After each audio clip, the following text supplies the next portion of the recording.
Bəzilərimiz imtahan idi həm özümüzü inkişaf etdirmək, həm də dərslərimizi oxumaq istəyirik.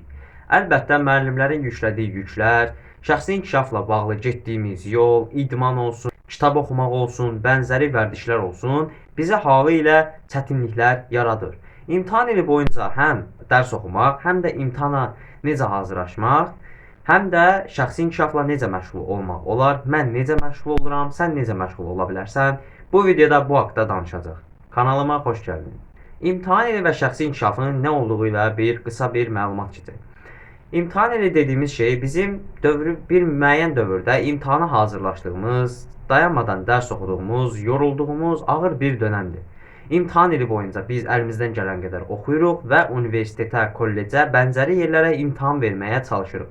Şəxsi inkişafsa kitab oxuduğumuz, faydalı vərdişlərlə məşğul olduğumuz, sosial mediadan uzaq durduğumuz, zərərli vərdişlərdən xilas olduğumuz, özümüzü inkişaf etdirməyimiz, pul qazanmağın yollarını fikirləşməyimiz və s. kimi şeylərlə məşğul olduğumuz, necə desəm, insan olaraq özümüzü inkişaf etdirdiyimiz bir yoldur. Çox böyük bir qavramdır şəxsi inkişaf qavramı. Və paraleldə bununla ən çox da gənclər məşğul olur. Gənclər həm özlərini inkişaf etdirmək, həm də dərs bacarıqlarını yüksəltmək istəyirlər. Şəxsi inkişafın vazkeçilməzlərindən biri olan idmandır. İdman bölgüsü necə ola bilər? Məsələn, mən 6 fəndən hazırlığa gedirəm və paraleldə idmana da gedirəm. İdman akademiyasına gedənlər üçün bu zərurətdir, ancaq mənim üçün zərurət olmaya da bilər. İdmana getmək istəyirsənsə, ilk öncə bəhanələrindən xilas olmalısan. Əgər şəxsi inkişaf yolundasansa, fiziki işlə məşğul olmalısan və bunu da tövsiyə edirəm. Bu tək trenajör olmaya bilər, hər hansısa bir döyüş, idman növü, yürüyüş, qaçış şəklində ola bilər. Məsələn, idman zalına gedəcək ödənişin pulun yoxdursa, bazar günləri qaçışa çıxa bilərsən ki, məncə qaçmaq pulsuzdur və bu edə biləcəyin ən faydalı vərdişlərdən biridir. Məsələn, universitet dönəminə kimi kilo vermək istəyirsən və ya kilo almaq istəyirsən və ya əzələ kütləsi yığmaq istəyirsənsə, idman sənə köməkçi vasitələrindən biri olacaq. Şəxsi inkişaf dönəmində idman və imtahan ili dönəmində idman necə olur? İmtahan ili dönəmində idman etmək üçün həftədə mən 3 gün təyin etmişəm ki, bu ayda 12 günə bərabərdir. Gündə bir əzələ qrupundan istifadə etsək, bu aya ayrı-ayrılıqda hər əzələyə ayda 2 dəfə işləməyə bərabər ola bilər. Bəzi dostlarımız ilk həftə 6 gün gedir, 7 gün gedir, daha sonra da bu sayı 1-ə, 2-yə düşürtməyə çalışırlar. Əlbəttə, hər kəsin vaxtı uyğun gəlməyə bilər. Mən vaxtımın uyğun gəldiyinə görə 3 həftədə 3 dəfə gedirəm və ən çox da səhər saat 8-9 ərəfələrində, 8-9 radələrində gedirəm. Sən də ki, məsələn, məktəbə getmirsənsə, o radələrdə gedə bilərsən.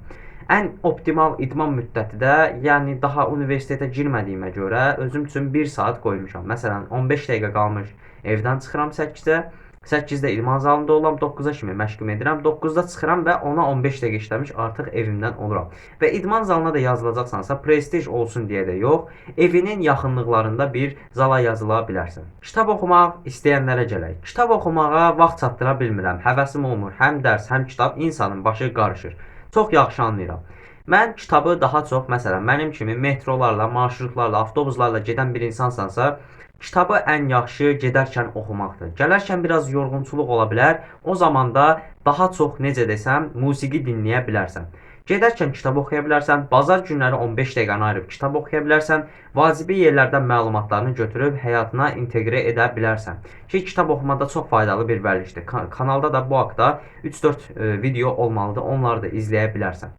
Ən çox hansı kitablar mövzusuna gələcək olsaq, bu daha çox şəxsi inkişaf kitabları, psixologiya kitabı, bədən dili kitabı və ya bənzəri kitablar ola bilər. Hətta bədii ədəbiyyat kitabları və əsərləri də oxuya bilərsən. Məsələn, deyirsən ki, bəs Meyrac, mən gələndə musiqi dinləmək istəmirəm. Gələndə belə şəxsi inkişafla məşğul olmaq istəyirəm.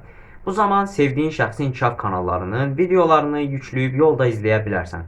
Bu podkastlar ola bilər, Spotify-dan qulaq asa bilərsən və ya YouTube-dan yüklədiyin videolar ola bilər. Ki, mən də elə edirəm. Bəzən, məsələn, çox da musiqi dinləyəsim olmur. O zaman podkast dinləyirəm. Bəzi faydalı məlumatlar öyrənirəm, həm öz həyatıma inteqrə edirəm, həm də burada sizlərlə bölüşürəm həmin məlumatları. Məsələn, mənim videolarımı da illaki oturub evdə izləmək zorunda deyilsən. Bunu yolda endirib qulaq asa da bilərsən. Əminəm ki, faydasını görəcəksən. Bəs yaxşı, şəxsi inkişafla imtahan ilində faiz nisbəti necə olmalıdır? Biraz rəqəmsal bir ifadə olacaq. Daha çox məsələn %75 imtahana, %25 isə şəxsi inkişafa üstünlük qoysaq daha yaxşı olar. Çünki biz bir dəfə 11-ci sinif olacaq və bunu əsaslanıb da deyə bilərsən ki, şəxsi inkişafın başını buraxaq, onsuz da sadəcə dərs oxuyuruq. Mən görməmişəm ki, bir insan ömür boyu sadəcə dərs oxusun. Sən dərs oxuyanı bitirdikdən sonra digər dərsə keçmirsən. Keçib telefonla məşğul olursan və ya vaxtını boş-boş şeylərə sərf edirsən. Ondansa özünü inkişaf elətdirərsən. Düzdür, telefona da baxmaq lazımdır. Yəni paraleldə özünü də inkişaf elətdirə bilərsən. Tək imtahanla, tək dərslərlə mümkün olarmı? Əlbəttə yox. Sən ora getdikdə uşaqlarla təkcə biologiya, kimya, fizika, tarix, coğrafiya danışmayacaqsan. Orada hər kəs bir xüsusiyyəti ilə seçiləcək. Birisi idman etmə qabiliyyəti ilə, birisi nitq qabiliyyəti ilə, birisi liderlik qabiliyyəti ilə, birisi özgüvəni ilə seçiləcək. Və sənin ora sadəcə elmlə getməyin kifayət etməz. Əlbəttə dünya görüşü də almalısan, kitablar oxumalısan, məlumat əldə etməlisən. Hətta mən bu aralar görmüşəm, heç bir gəncin əlində hardasa kitab olmur. Yəni kitab oxumaq da çox faydalı bir vərdişdir. Onu da həyatına inteqrə etməlisən. Həvəsin də yoxdursa, sevdiyin, sənə nə maraqlı gəlirsə, o kitabı oxumanı tövsiyə edirəm. Bəli, bu videoda imtahan ili şəxsi inkişafı necə inkişaf elətdirə bilərik, necə qabağa gedə bilərik, imtahan ilində şəxsi inkişafla məşğul olmaq olarmı? Bu haqda danışdıq. Faydalı bir video oldu əminəm ki. Xoşuna gəldiysə videoyu bəyənib, kanala da abunə olub, həm mənə, həm də alqoritmaya dəstək olmuş olarsan. İzlədiyin üçün təşəkkür edirəm. Sağ ol. Salamat qal.